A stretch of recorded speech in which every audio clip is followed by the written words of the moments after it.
Einen wunderschönen guten Abend und ein herzliches Willkommen hier bei uns zu Vegan. Boa noite. Sejam todos bem-vindos a essa noite de perguntas e respostas sobre vegetarianismo. O meu entrevistado hoje vem da África do Sul. Ele estudou na Universidade Stellenbosch. Ele conseguiu seu doutorado em 1979 na Universidade da Cidade do Cabo. A sua área é fisiologia animal e fisiologia nutricional. Isso também o levou aos Estados Unidos, na Universidade do Havaí. Ele lecionou em várias universidades em muitos países.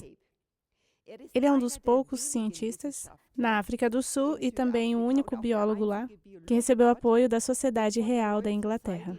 Isso já na era pós-apartheid. Um reconhecimento por suas pesquisas. Ele também coordenou o intercâmbio de estudantes para a Inglaterra e alguns dos seus estudantes de pós-doutorado receberam estipêndio da Harvard.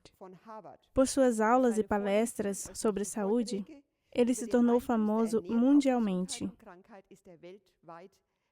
E é uma alegria para mim poder apresentar o professor Dr. Walter Veit. Bom dia.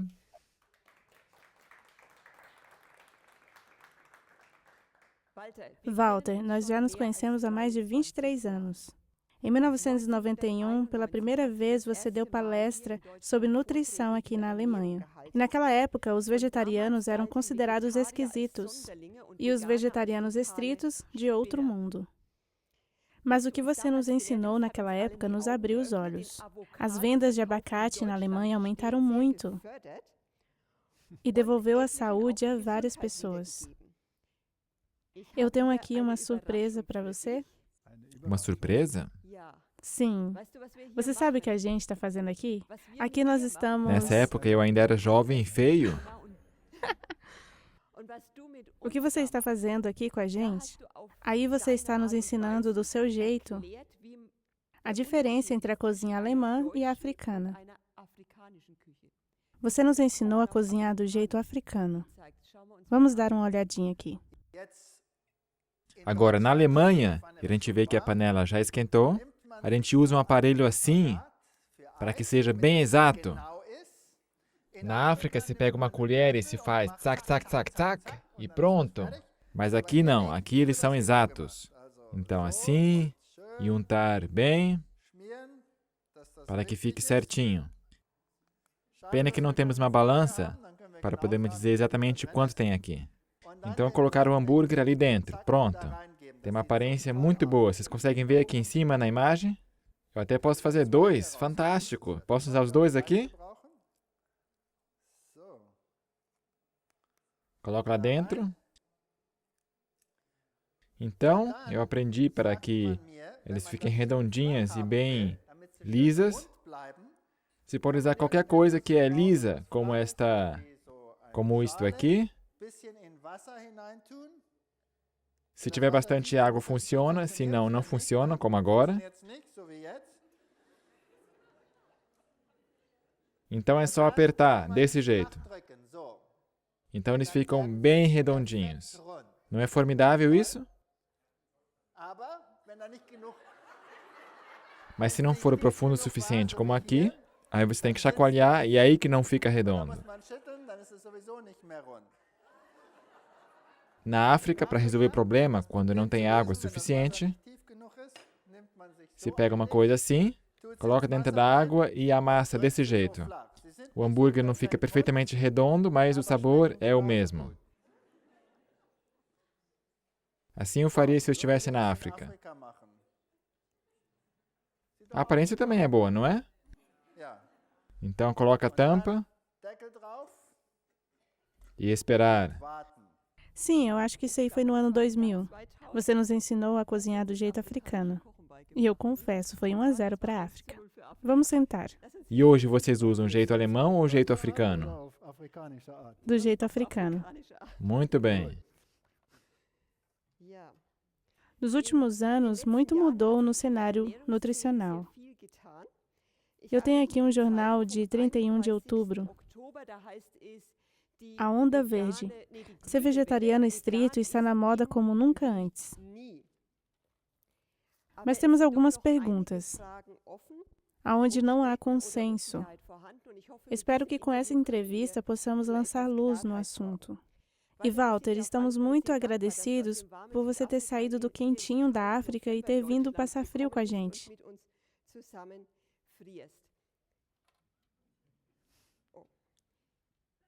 Wikipédia.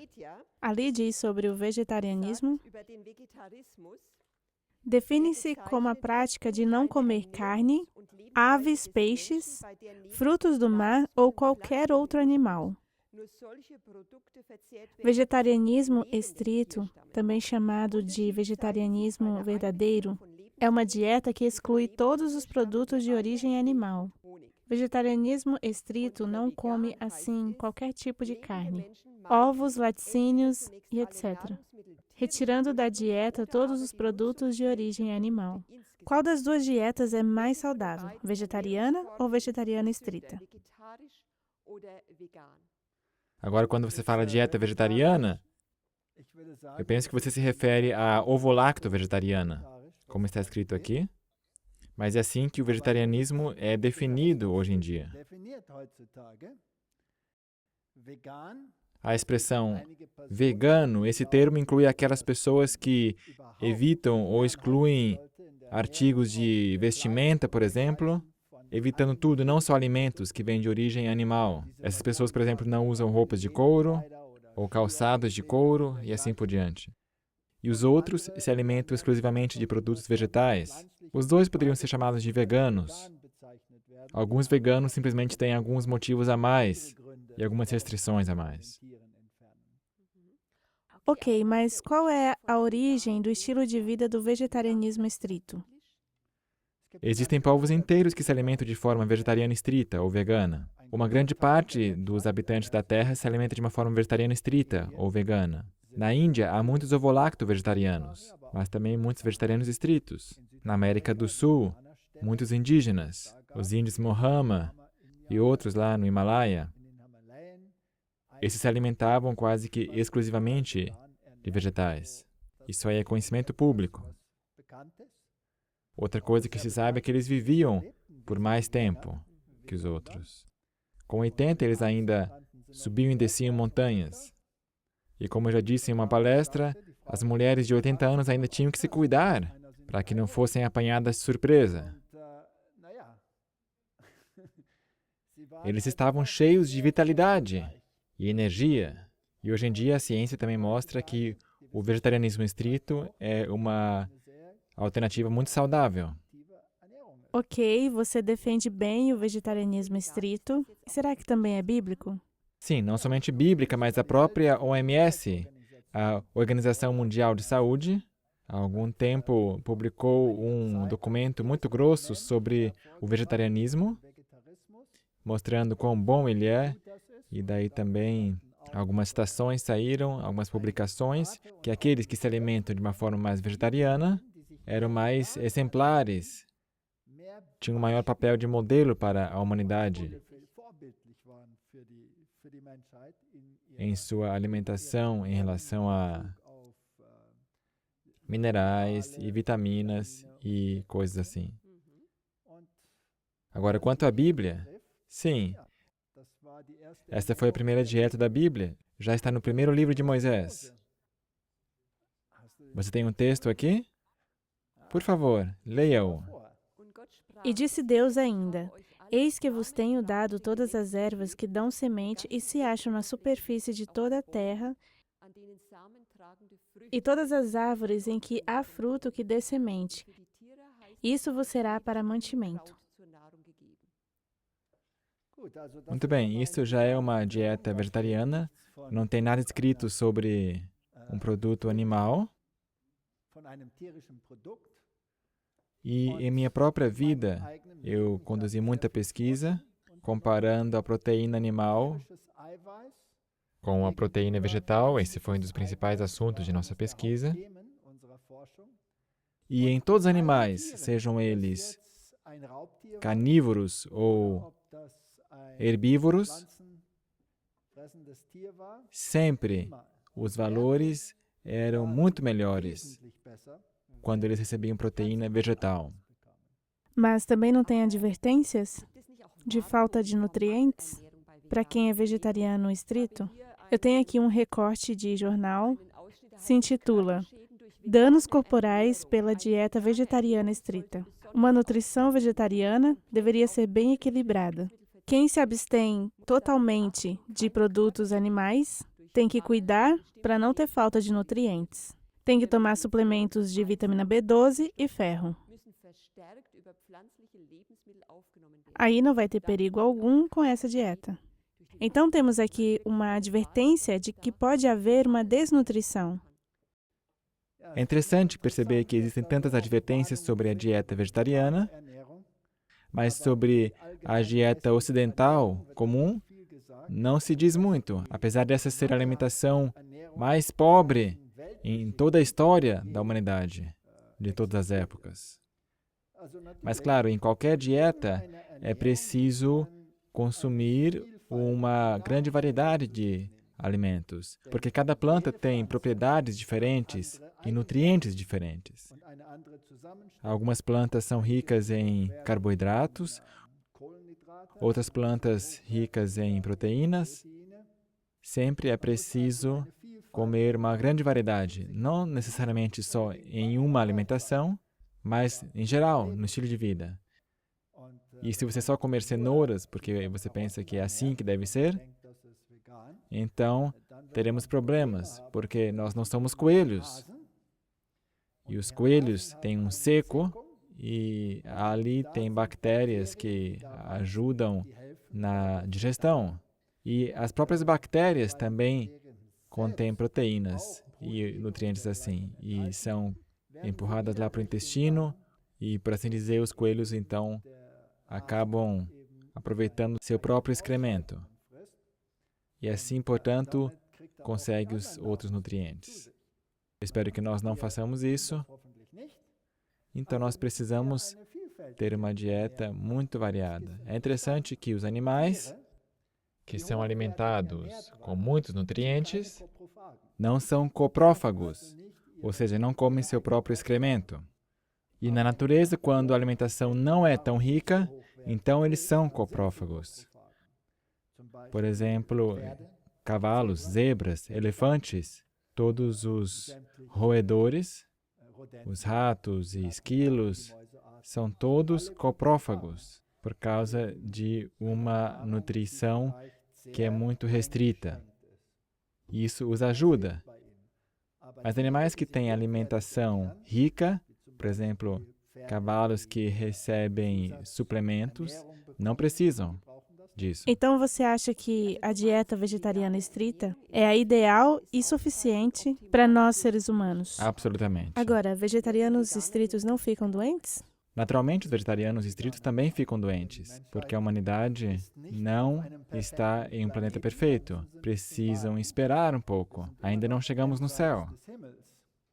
Mas a probabilidade de contrair muitas doenças são muito menores quando se alimenta de uma forma vegetariana estrita do que uma alimentação ovo-lacto-vegetariana ou onívora. Apesar de haver tantas advertências contra ser vegetariano estrito, Isso mesmo. durante sua vida acadêmica, você conduziu muitas pesquisas sobre osteoporose. Conte-nos um pouco sobre isso. Por que nós aqui na Alemanha, que temos as prateleiras tão cheias de laticínios, que contêm muito cálcio, apesar disso temos tanta osteoporose? A questão do cálcio é muito interessante, porque a solução não é a quantidade, mas quanto se absorve e quanto daquilo que nós absorvemos se retém sem excretá-lo de uma forma não aproveitada. Agora, quando olhamos para o metabolismo do cálcio no corpo, os níveis estão sujeitos à atividade hormonal, ou seja, quando há problema de acidez no corpo, isso é amenizado pelo nível dos hormônios. Por exemplo, o hormônio da paratiroide, calcitonina, hormônios antagonísticos. Quando o corpo está muito acidificado, é liberado hormônio da paratiroide. Então, é liberado cálcio do osso.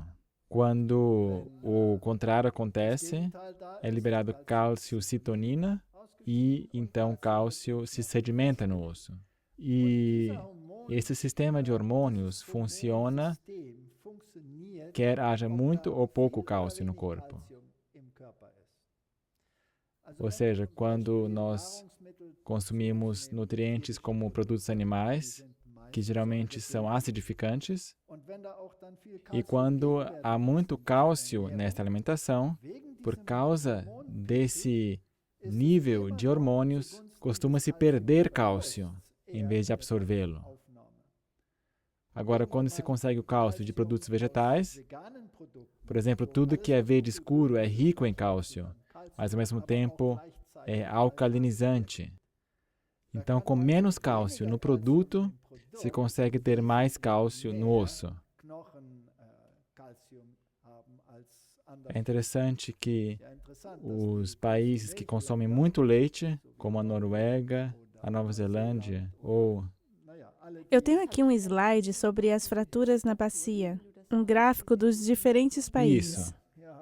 Isso, temos aqui alguns exemplos. Os países que mais usam os laticínios apresentam maior índice de fraturas na bacia. É interessante que os países conhecidos por sua produção laticínea aparecem bem em cima lá na lista. Por exemplo, a Noruega, Suíça e assim por diante. E também outras doenças que estão relacionadas com esse consumo. Ou seja, uma alimentação vegetariana estrita é muito saudável. No primeiro slide apareceu aí a vitamina B12. Agora, a vitamina B12 não é somente um problema para vegetarianos estritos, também é um problema para não vegetarianos. Porque muitas vezes não depende da própria vitamina B12 que se consome, mas o fator intrínseco que vai ter efeito na absorção. Este também entra na equação aí. Então, falta de vitamina B12 acontece tanto em vegetarianos como em não vegetarianos, onívoros. Naturalmente, nenhum animal produz a vitamina B12, somente bactérias que produzem a B12. E os vegetarianos geralmente têm o seu sistema mais alcalino e o intestino também é bem mais alcalino. Por exemplo, quando se coloca produtos animais no estômago, então há muito ácido que é liberado para que a digestão possa acontecer mais facilmente. Ou seja, o pH é bem baixo, bem ácido nessa digestão. E quando então sai do estômago, naturalmente os produtos que são acrescentados para alcalinizar o bolo digestivo, e quando isso é ácido, não é tão efetivo. Ou seja, só lá para o final do intestino é que o bolo alimentar vai ser alcalino o suficiente para que as bactérias possam ter um bom efeito. E a B12 deveria ser absorvida na primeira parte do intestino, na superior. Quando se tem um sistema alcalino, a B12 é produzida por bactérias na boca e as bactérias estão bem mais no começo do intestino, na área alcalina. Quer dizer que eu posso absorvê-la? Eu posso absorver a B12. E aí também tem outros fatores. Por exemplo, fatores que contribuem para uma acidificação do sistema. Estresse, por exemplo. Ou seja, são muitos fatores. E não é tão fácil apontar o dedo e dizer, olha, quando que precisamos disso e quando não. Agora, note que para vegetarianos estritos, é muito fácil conseguir a vitamina B12. Como? Na farmácia. Deus cometeu um erro? Como?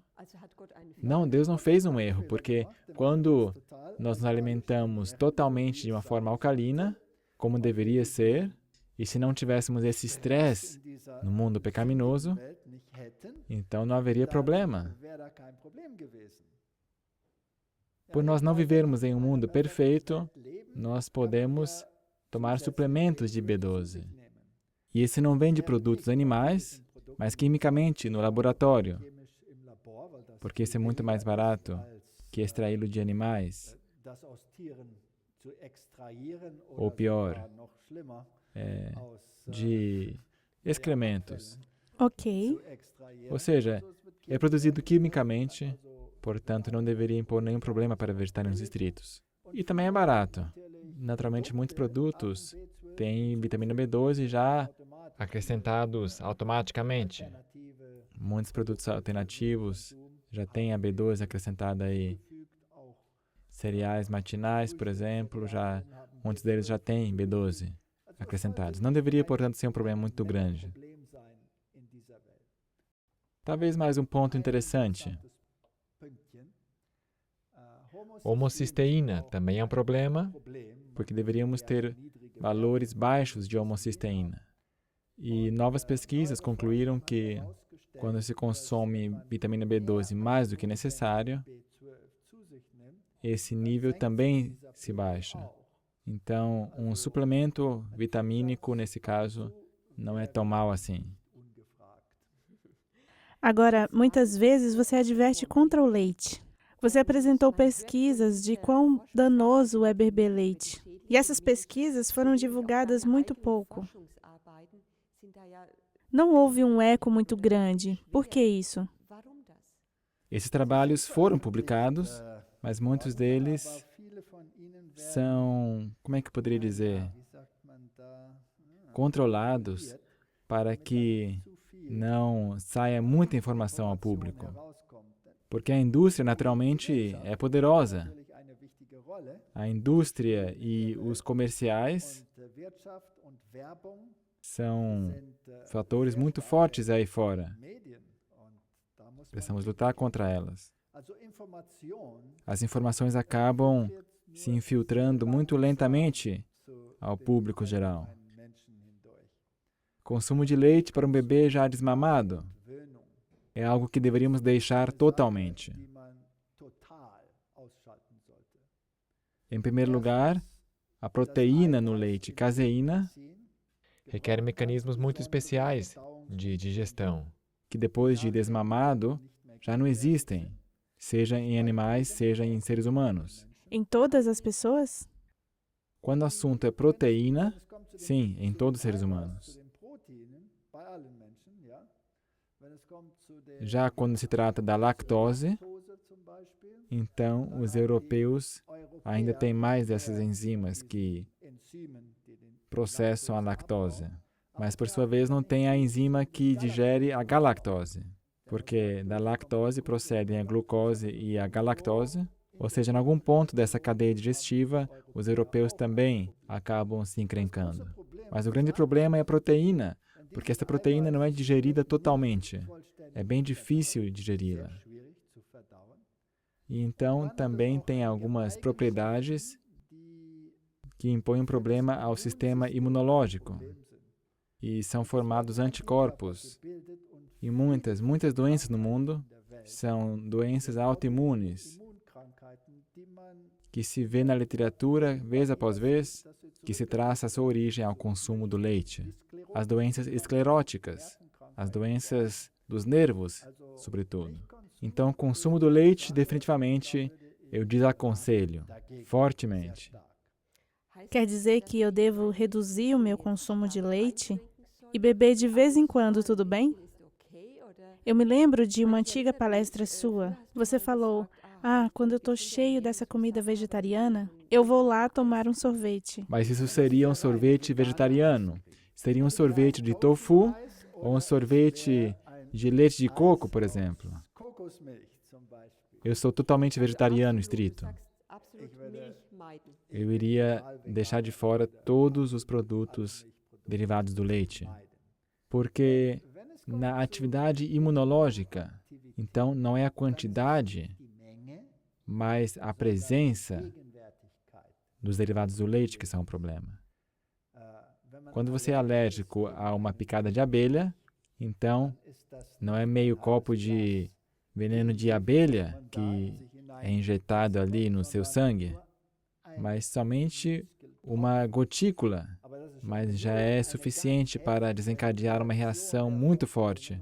É assim que funciona também o sistema imunológico, com anticorpos e assim por diante. Então, a presença já é problemática. Eu me lembro, antigamente só havia leite de vaca. Mas hoje, como também diz esta revista, tem leite de amêndoas, tem leite de aveia, leite de gergelim, tem até leite de arroz e leite de soja. Cada um tem um sabor diferente. Não temos que sofrer se deixarmos o leite de vaca de lado. Não, e também é fácil produzir esses leites, ou pelo menos alguns deles. Por exemplo, o leite de amêndoas é muito fácil. É simplesmente colocar no liquidificador, ligar, passar pela peneira e aí temos o leite. Pronto. Eu me lembro quando minhas filhas eram pequenas, o leite de soja era horrível. A indústria ainda não tinha descoberto como torná-lo saboroso. Eu fazia leite de gergelim, acrescentava mel, misturava. Maravilhoso! Sim, podemos fazer experimentos. Antigamente, a situação realmente era precária e muitos acreditam que para comer saudavelmente é preciso sofrer. E quanto pior o sabor, mais saudável deve ser. Eu não endosso essa filosofia de forma alguma. Só pelo fato de que nossos gostos variam. Isso mesmo, nós queremos viver bem e usufruir desta variação. Como substituto dos laticínios e da carne, se recomenda muitas vezes a soja. Eu tenho aqui várias advertências contra a soja. Deixa eu mostrar aqui o slide. Soja é o pior tipo de lixo. Soja e todos os seus derivados fazem muito mal à saúde. Promove o câncer e são cancerígenos. Aqui diz isoflavonas da soja. Enfraquece a glândula da tireoide e provoca o câncer da tireoide. Tem mais ácido tal do que qualquer outro cereal. Esse ácido bloqueia minerais essenciais e também impede que elementos traços entrem no organismo. Provoca subnutrição. A lista continua. Belas acusações. Também diz, os asiáticos nem comem tanta soja. Eles só usam a soja como um complemento ou fermentado como um shoyu. Aqui diz, donas de casa dão soja para os seus maridos quando querem diminuir a sua fertilidade. Continua. Em ratinhos de laboratório, a soja mostra um crescimento defeituoso. Causa Alzheimer. O tofu encolhe o cérebro. Homens que comiam soja 2 vezes por semana tinham mais problemas cerebrais do que homens que nunca comiam ou raramente. Qual é a porcentagem de verdade dessas afirmações, que se espalham amplamente na internet? Elas são muito esquisitas. Isso aí tenho que dizer. São muito esquisitas. Muitas dessas advertências são simplesmente inverdades. E também acredito que muitas delas são influenciadas pela indústria nessa direção, para que a concorrência não aumente tanto.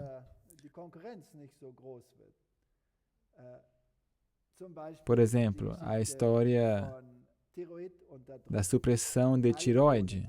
Todos os tipos de feijão contêm supressores de tireoide, mas também todos os tipos de cereais. Deveríamos, portanto, evitar esses produtos.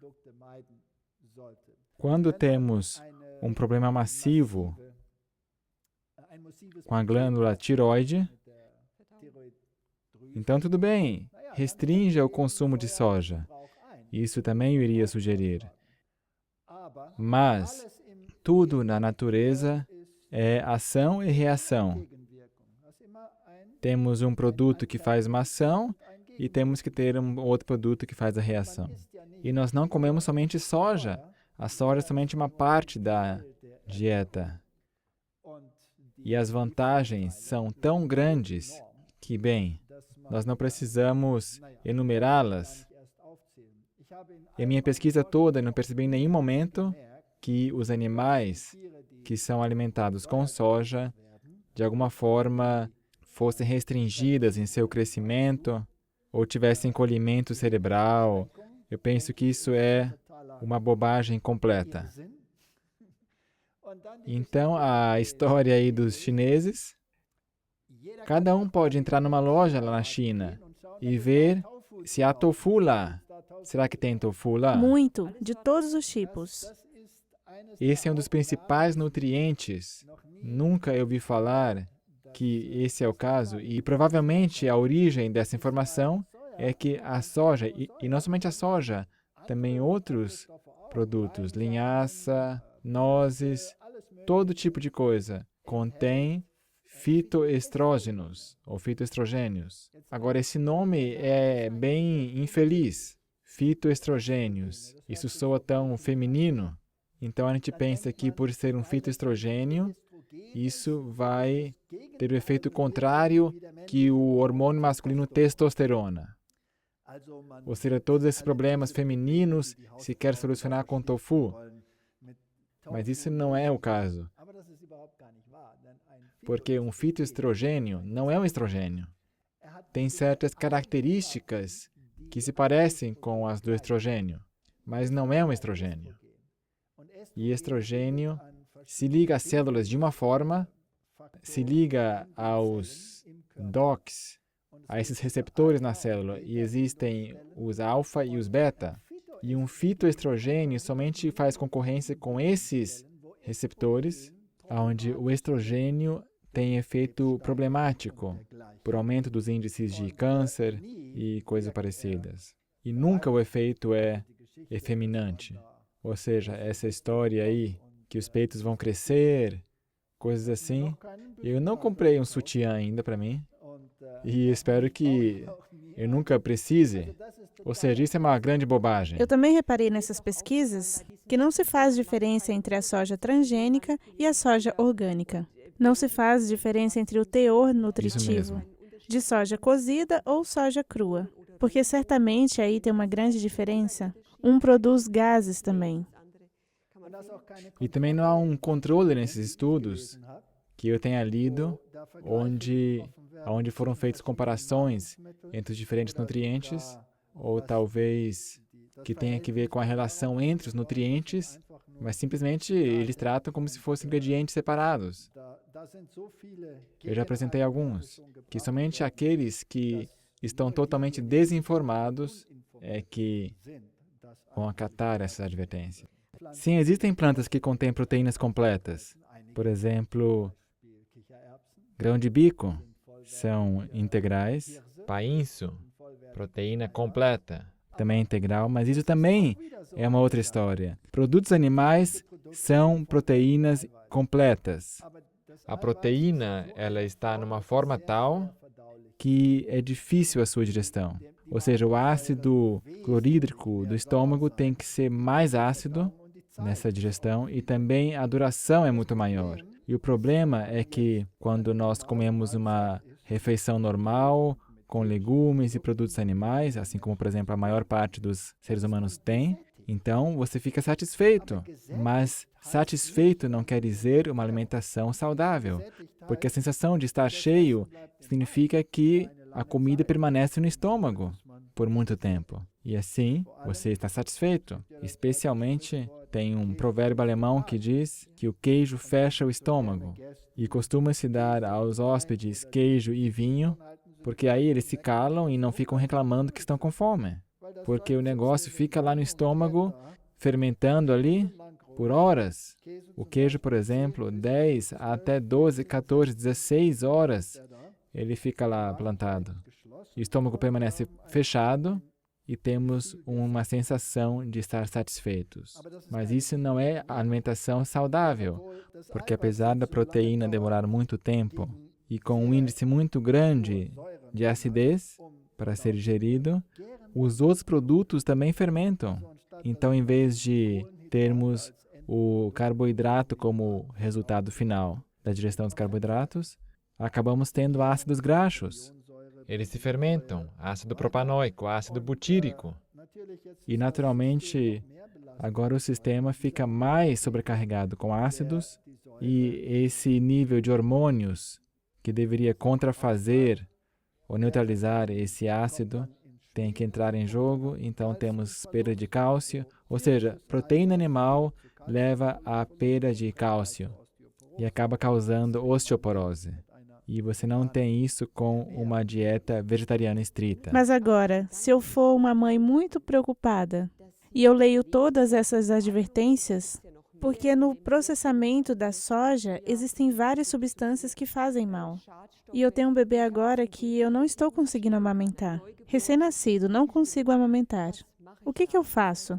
Porque no rótulo do leite de soja diz que não é bom para lactantes. Há tantos produtos para os bebês que são feitos de soja que têm um efeito totalmente irrepreensível. E também são muito antialérgicos e muito melhores, muitas vezes. Quando uma criança tem alergia à soja, bem, então use outro leite. Você pode fazer leite de aveia, ou parecido, ou leite de arroz. Então, é só acrescentar aí os suplementos para que se tenha uma alimentação que contenha tudo. Então, crianças podem ser alimentadas sem problemas por uma alimentação vegetariana estrita. Sem problemas. Vamos falar de alimentação para os rapazes que fazem musculação. Querem construir ali sua barriga de tanquinho.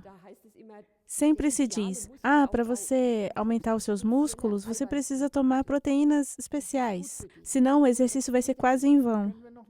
Podemos voltar à pergunta anterior, dos será? bebês?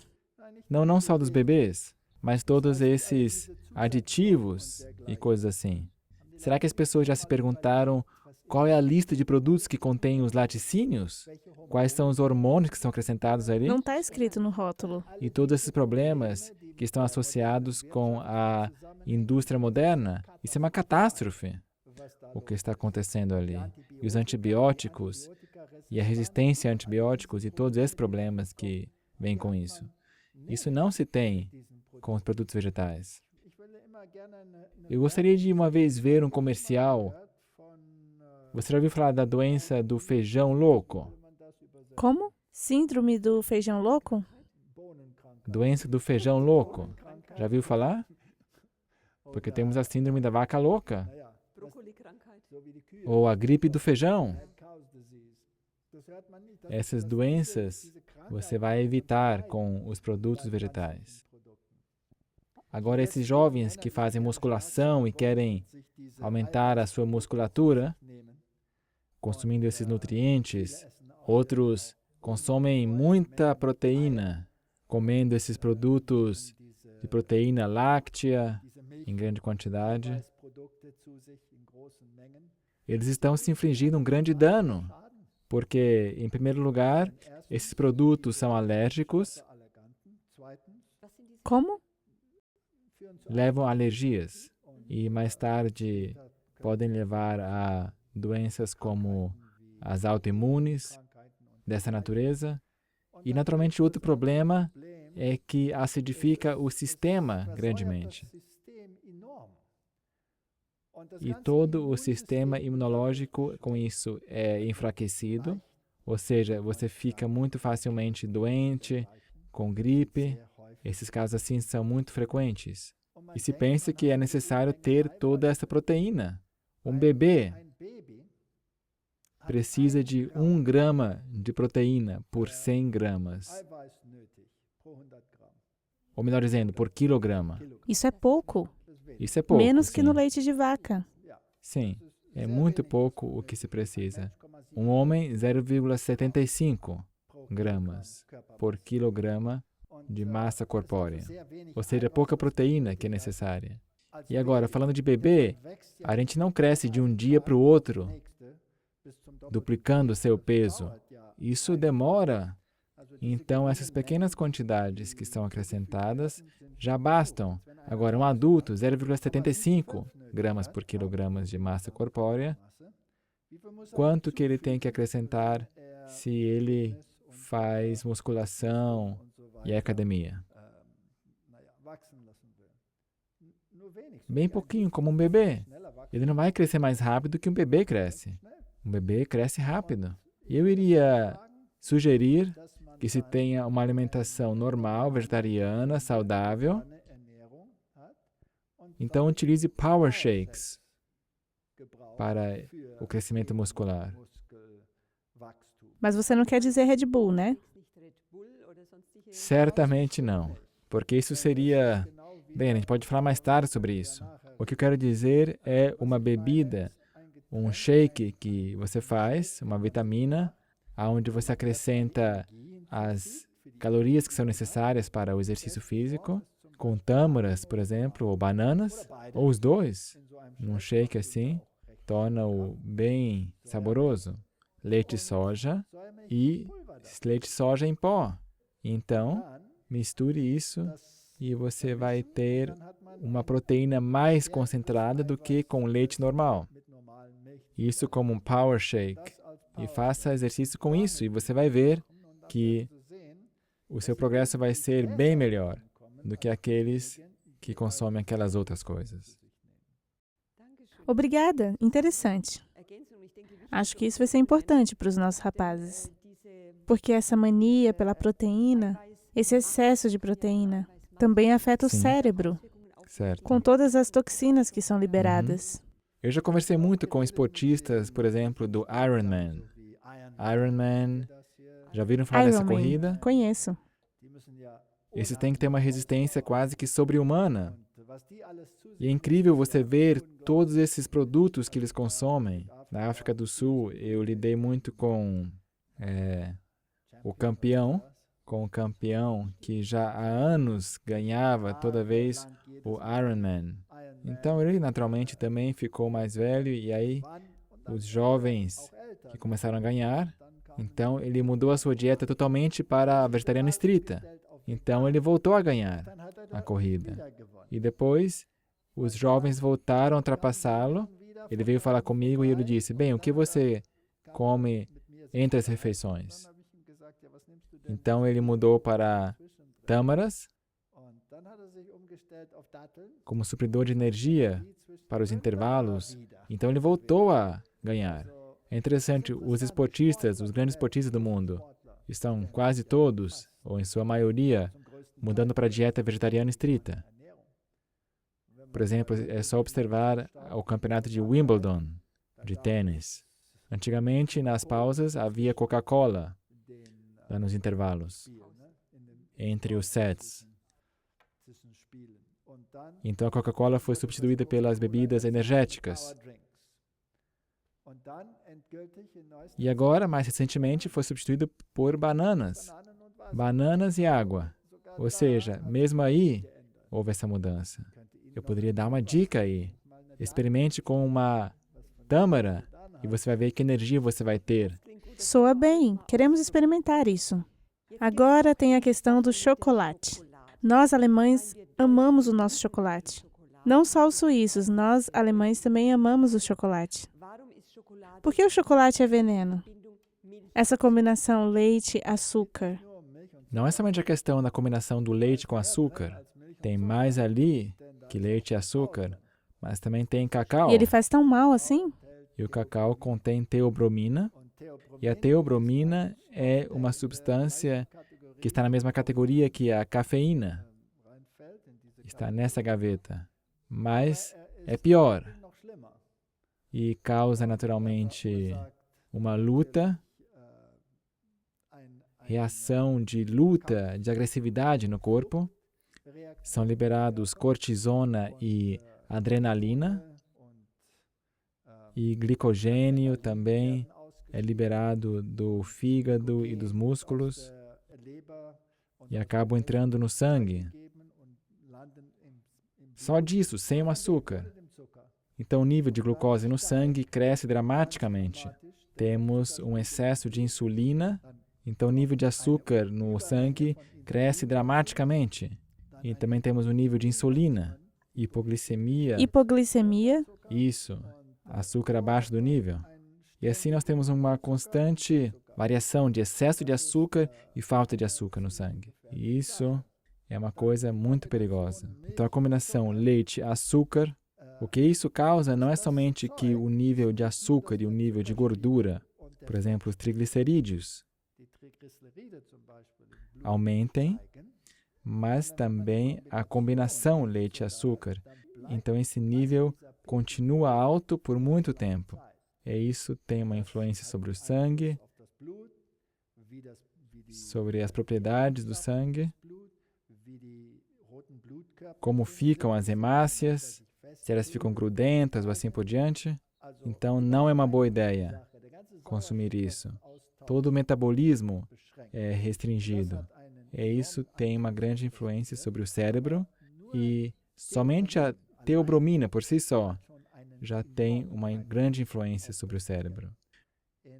Nos países onde se fabrica o cacau, existem esses viciados que ficam mascando o cacau. Assim como no faroeste, antigamente se mastigava o tabaco. E essas pessoas, na verdade, são totalmente inaptas para enfrentar a sociedade. Não conseguem mais se concentrar, ficam muito cansados e fracos e não conseguem mais ser ativos na sociedade. E isso é um grande problema.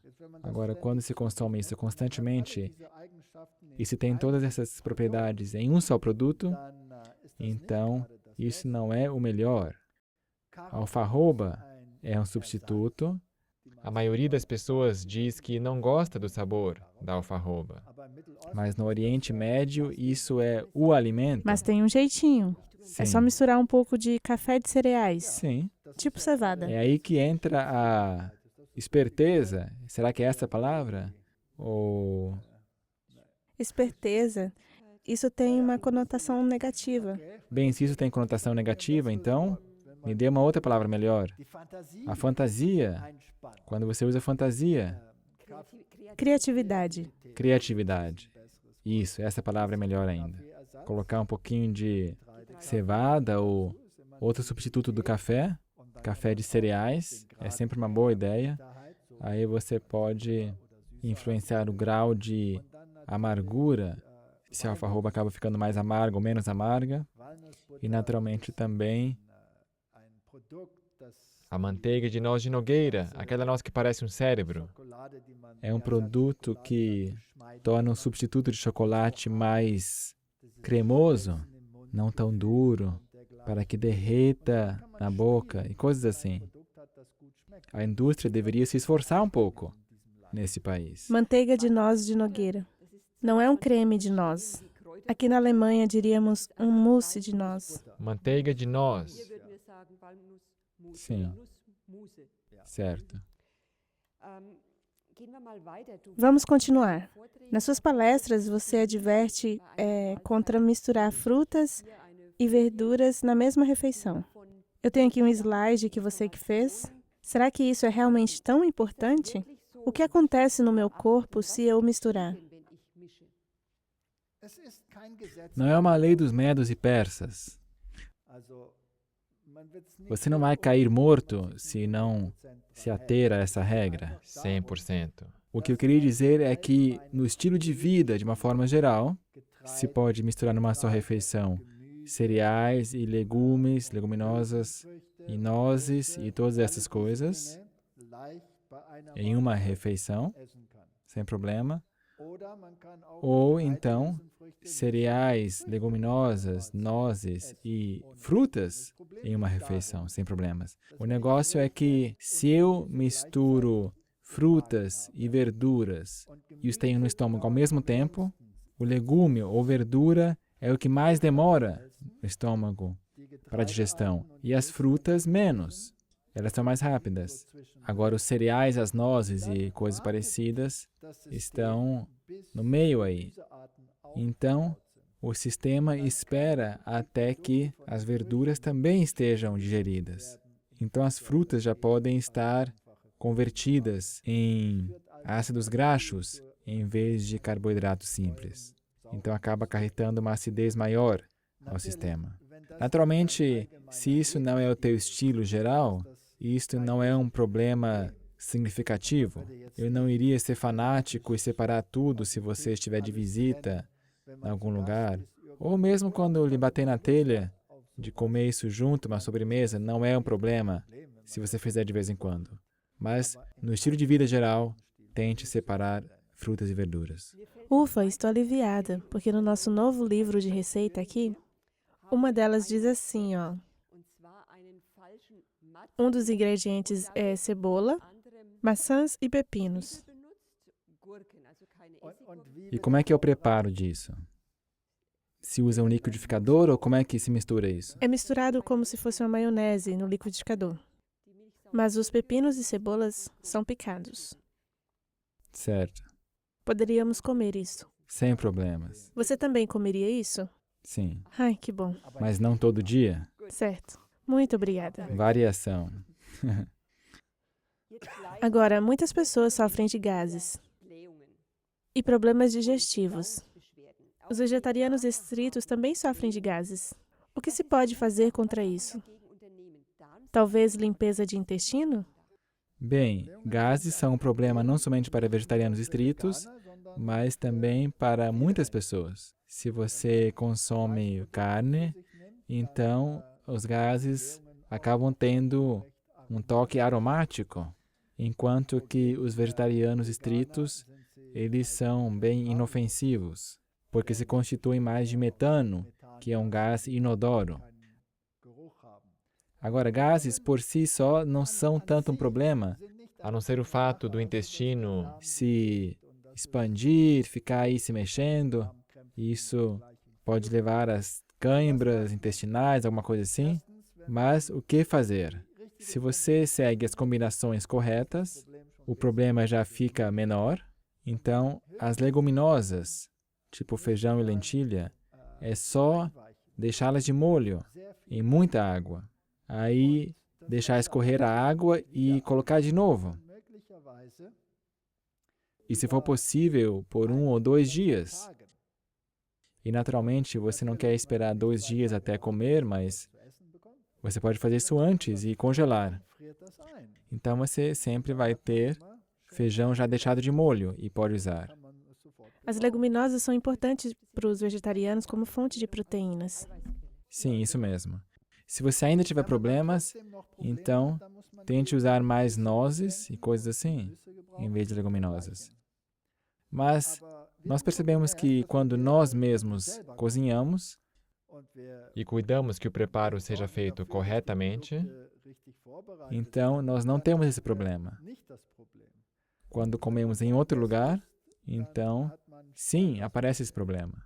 Então vai depender de como é preparado. Sim. Cozinhar bem. isso e deixar de molho. Então você também pode, naturalmente, com a idade, as enzimas vão perdendo a sua concentração e aí podemos dar um empurrãozinho.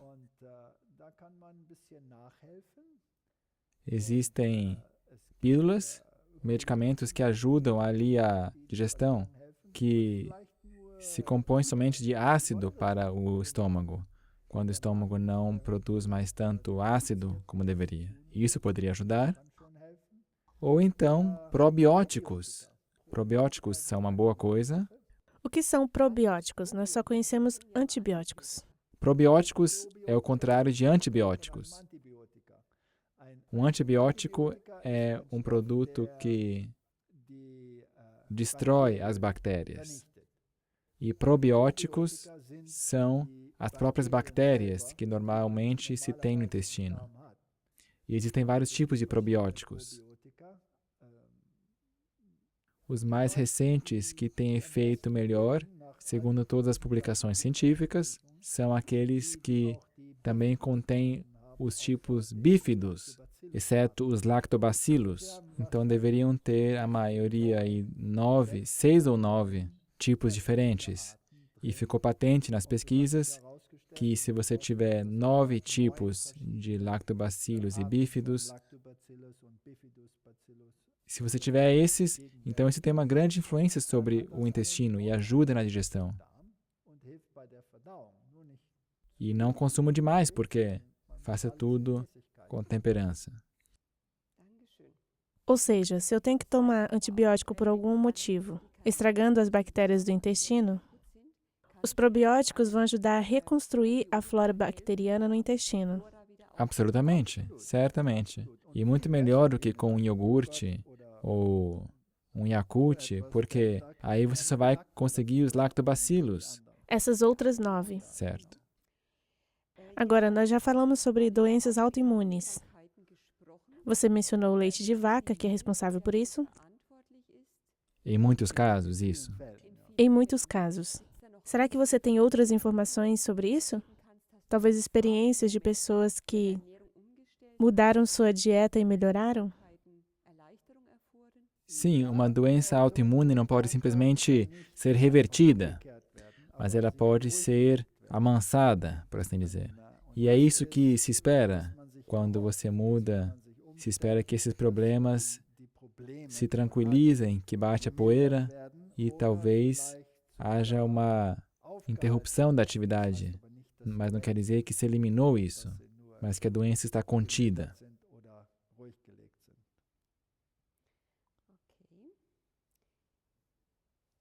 Então temos os grandes problemas, demência e Alzheimer. Será que a nutrição tem efeito aí? A demência é cada vez mais comum. A vantagem da demência é que você volta a conhecer as mesmas pessoas todos os dias, porque esquecem o que aconteceu Certo. ontem. Mas, de fato, é um grande problema. E aqui atrás nós vemos uma imagem de um cérebro saudável e o cérebro que sofre de Alzheimer. Está bem esburacado. Você tem algumas dicas que poderíamos seguir? Sim, Alzheimer já foi uma área de pesquisa bem grande por muito tempo. Antigamente se dizia que o alumínio tinha um papel preponderante. Depois vieram outras publicações que afirmavam que não, que o cérebro somente acumula alumínio, mas que não é o alumínio que causa o problema. Então, será que esse é o problema? Ou será que essa é uma consequência de outro problema? E assim por diante. O que também ficou claro é que certas doenças de demência são causadas por prions, como, por exemplo, a Vaca do louca? BSE, da vaca louca, Creutzfeldt-Jakob e coisas assim. E talvez também há um efeito das menores demências, como Alzheimer e assim por diante. Isto é uma área de pesquisa, mas em todo caso, é certo que se você tem uma dieta vegetariana estrita, pelo menos nessas áreas, que esses nutrientes que eu mencionei, pelo menos uma parte você já assegurou aí. E muito importante para Alzheimer é permanecer ativo. Ficou claro que as pessoas que exercitam o seu cérebro têm uma tendência muito menor para contrair doenças como Alzheimer e assim por diante. Então, estudar, estudar, estudar, nunca pare de estudar. Um bom livro para ficar sempre lendo é a Bíblia, porque ela mantém o seu raciocínio sempre ativo. Mas se você quiser alguma variação, como é que se diz crossword puzzle? Palavras cruzadas. Isso também mantém o seu raciocínio ativo, mas só ficar sentado em frente da TV não é uma boa ideia. Obrigada. Agora, existem todos os tipos de suplementos alimentares. Eu me lembro que quando eu vou para os Estados Unidos, numa loja ali, de produtos naturais, tem tipo 3 paredes cheias de suplementos alimentares. E uma parede com outros alimentos saudáveis. É justificável a existência desses suplementos? Tem alguma coisa que eu tenho que reparar na hora de escolher? Sim, certamente. Muitas coisas que você consome aí de suplementos não passa de urina cara, mas os suplementos têm o seu lugar. Agora, se você precisar de suplementos, olha, o que eles querem é fazer dinheiro. Eles vão vender para você os produtos isolados, um por um. Ou seja, se você tem uma falta de zinco, você compra zinco. Tem falta de ferro, você vai comprar ferro. Selênio, compre selênio. Ou falta do complexo B. Carência de vitamina C, então você vai lá e compra vitamina C.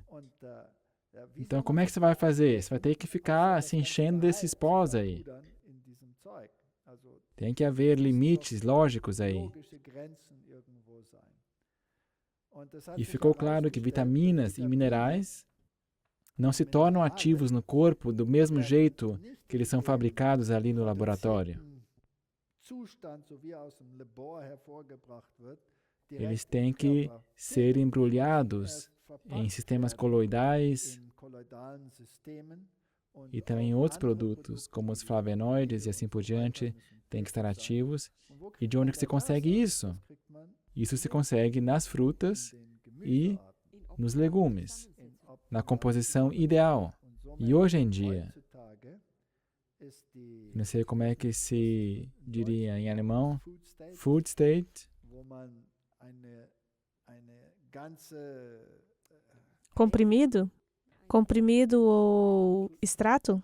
não, food state na verdade é uma marca, que todas as substâncias que estão em uma laranja estão dentro de uma pílula. Isso talvez tenha menos vitamina C que a vitamina C sintética, mas também contém todas as outras substâncias. Então essa vitamina C é muito mais ativa que a normal. E isso é uma boa coisa. Naturalmente, você também tem que cuidar na sua vida quais são os problemas que se tem. Quando você tem muito estresse, a vitamina B você pode substituir facilmente. Agora, o que é importante para mim é que no mundo hoje, onde não se sabe muito bem se os minerais todos estão presentes, porque se não for cultivo orgânico, então só temos 5 ou 6 minerais nas plantas, em uma grande concentração, e o resto dos produtos quase não está lá presente, ou somente em traços. Portanto, produtos orgânicos deveriam fornecer um equilíbrio muito melhor. Um aditivo mineral muito bom, hoje em dia no mundo, onde não se sabe muito bem de onde que vêm esses produtos, é uma boa ideia. Apesar da urina ser um pouco cara. Mas provavelmente não como suplemento diário. Não. De vez em quando. E especialmente quando você está muito estressado, e assim por diante, ou quando você está doente, então ajuda o corpo para fortalecer o sistema imunológico. Então sim, certamente tem o seu lugar. E nós falamos sobre a vitamina B12, homocisteína e coisas parecidas. E está comprovado que tem uma influência significativa. Então, se for possível ajudar o corpo, porque nós não vivemos mais em um mundo perfeito, por que não? Obrigada, é interessante. E sabemos que a nutrição não é tudo. Você já mencionou o estresse, que influencia a nossa saúde. Em nosso panfleto, nós mencionamos 8 remédios naturais. Água, sol, temperança, nutrição, ar puro, exercício, descanso e confiança em Deus. Então a gente vê que não é só a comida. Seria bom viver sem estresse e todos esses outros componentes. Agora, tem uma área que a gente sempre excluiu das nossas discussões. Mas eu penso também que é importante falarmos sobre cosméticos. Ou seja, nós usamos shampoos com silicones, pasta de dente com aromatizantes, adoçantes, conservantes. Sodium lauryl sulfate, o que é isso em português? Lauriéter sulfato de sódio. Muito bem. Será que tudo isso é inofensivo? Porque é absorvido pela pele. Será que você tem algumas dicas aí? Porque nós queremos permanecer bonitos, mesmo na idade. Se você fizer isso de um jeito mais natural possível, então isso é o melhor. Todos os sabonetes que você compra hoje em dia têm esse produto, Lauriéter sulfato de sódio. e tantos produtos do álcool que tem lá e para que faça espuma e para que pareça que realmente tem um efeito grande. Mas esses produtos, eles são não somente desfavoráveis, mas até perigosos. Então, se você puder usar sabonetes naturais, e existem hoje em dia sabonetes naturais que são muito bons. O sabonete Alepo era excelente. Se Alepo ainda existisse hoje, isso, essa empresa de certo já foi bombardeada, mas o sabonete Alepo era feito só de azeite de oliva. E é trabalhoso porque a azeitona tem que ficar de molho muito tempo. Mas existem outros sabonetes muito bons. Nós pagamos tanto por essas quantidades que usamos, e usamos tanto, sendo que os produtos naturais às vezes são mais caros, mas eles se desgastam menos. Então, no final das contas, você não paga mais. E a vantagem é que é mais saudável. E o creme natural, você mesmo fabrica e existem boas receitas, são absorvidas facilmente pela pele. Esses cremes não são perigosos, não irritam a pele, são coisas ótimas. Sem todos esses produtos para que evapore rápido, ou muitos álcools para que se dissolva bem, Ou muita água? ou seja lá o que for. É muito melhor se você mudar para produtos naturais nesse âmbito também. Será que tem algum substituto para pasta de dente com todos os seus aditivos? Sim, você pode passar a usar somente sal. Isso é uma boa coisa. Inclusive, a irrigação sanguínea aumenta Ou bastante seja, na estimula boca. a circulação sanguínea. Sim, e alimenta a gengiva e esses tecidos sem destruir as boas bactérias. Um bom sal com todos os minerais. Qualquer sal ou aquele bom com todos os minerais? Um sal marinho não refinado ou do Himalaia. Você pode acrescentar um pouco de menta, bicarbonato aí no sal. Aí vai fazer mais espuma e a pessoa vai se sentir um pouco melhor de que a ação é mais poderosa. Mas isso, na verdade, é só algo psicológico. E falando de efeito psicológico, se você tiver uma atitude pessimista, então são liberados hormônios negativos no seu corpo. E o nosso corpo, ele é um organismo formidável. É fenomenal. Por exemplo, quando você tem dores, você vai lá e consome um comprimido contra a dor. Se você recebe um comprimido de farinha, ou seja, placebo, você acredita que é contra a dor, mas na verdade não é, então a dor também diminui. Então, antigamente se perguntava, então quer dizer que é somente psicológico que a pessoa tem dor de cabeça, ou dor de costas, ou alguma coisa. Mas depois se percebeu que isso não é verdade. Quando você acredita que esse é um produto que vai ajudar, então os nervos vão liberar os opionatos que reduzem a dor. Então o corpo se cura a si mesmo. E assim também, o que nós pensamos, assim somos. Se nós estamos negativos para baixo, se estamos deprimidos constantemente, então o corpo fica produzindo esses hormônios que nos colocam nessa situação. Assim, portanto, nós precisamos fazer a mudança planejada, porque no nosso cérebro as sinapses formam certos caminhos, certas trilhas, que sempre o nosso cérebro vai fazer o circuito por essa trilha e depois não se pode mais mudar. Portanto, é preciso colocar esses pensamentos em outro trilho, não prestar atenção nos espinhos, mas olhar para as flores. Se você está deprimido, comece a pensar em uma coisa positiva, boa.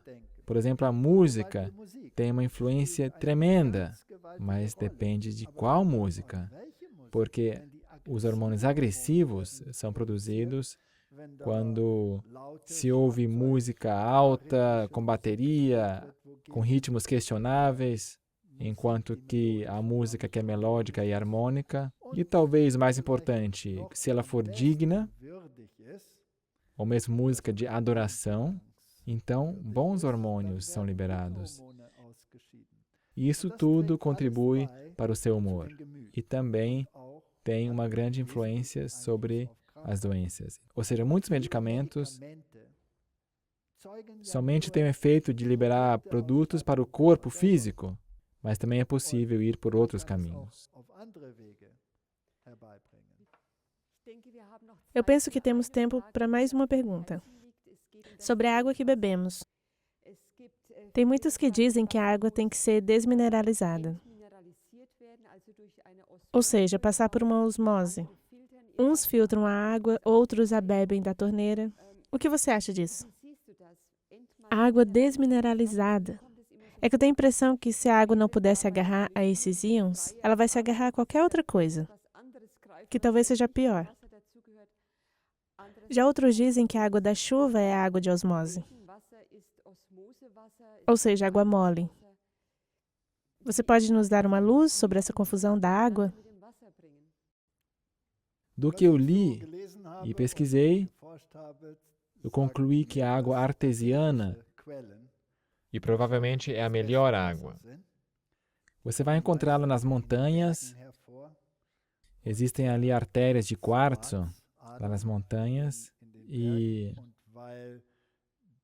porque a estrutura ali da água é polarizada, a água vai subindo aí por essas artérias e todos aqueles metais que possam estar presentes na água, metais pesados, ficam para trás e é só a água boa que brota ali. Seria isso água mole? Sim, geralmente é água mole. E essa água é boa. Se você não tiver isso, se você usa a água normal na cidade, ali são acrescentados tantos produtos para que as bactérias não se proliferem, para que a água também seja limpa e saudável e assim por diante. Deveria passar por um filtro essa água. E alguns acham que somente deveríamos beber água filtrada ou somente beber Destilada? água destilada. E a pergunta é, será que aí vamos ter os minerais dos quais precisamos ou não?